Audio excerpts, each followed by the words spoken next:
ជំរាបសួរគ្រូខ្ញុំបាទភងទេវីខ្ញុំមកពីក្រុម SU1 ហើយថ្ងៃនេះខ្ញុំធ្វើការ record វីដេអូ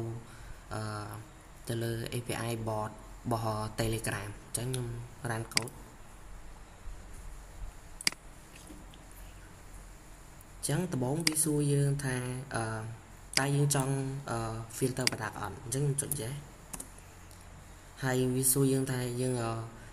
filter ដោយ ID title ឬក៏ category ខ្ញុំ filter ID អញ្ចឹងលេខ1ខ្ញុំ enter ហើយខ្ញុំវាយលេខប្រដាប់ចូលអញ្ចឹងខ្ញុំដាក់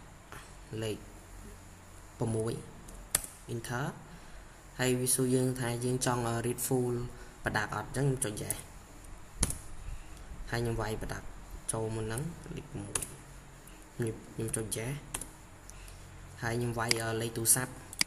ឬក៏ email តែខ្ញុំសំវាយលេខទូរស័ព្ទហើយចឹងវាចេញ200ចេះមានន័យថាវាជោគជ័យហើយអញ្ចឹងខ្ញុំចូលទៅមើលក្នុង Telegram អញ្ចឹងនេះវាមានលេខទូរស័ព្ទថ្ងៃខែហើយនឹងប្រដាក់លេខ6ជាមួយនឹងប្រាយ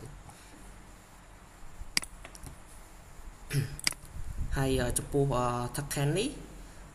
កូដ token នេះគឺយើងបានមកពី bot នេះគឺ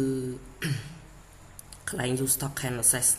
នេះសម្រាប់access ទៅ API bot ហ្នឹង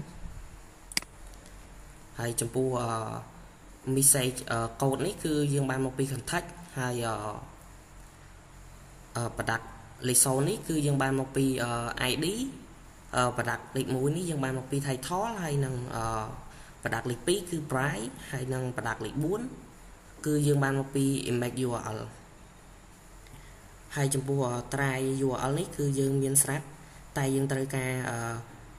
ដាក់ token ដើម្បីទាញ ID វា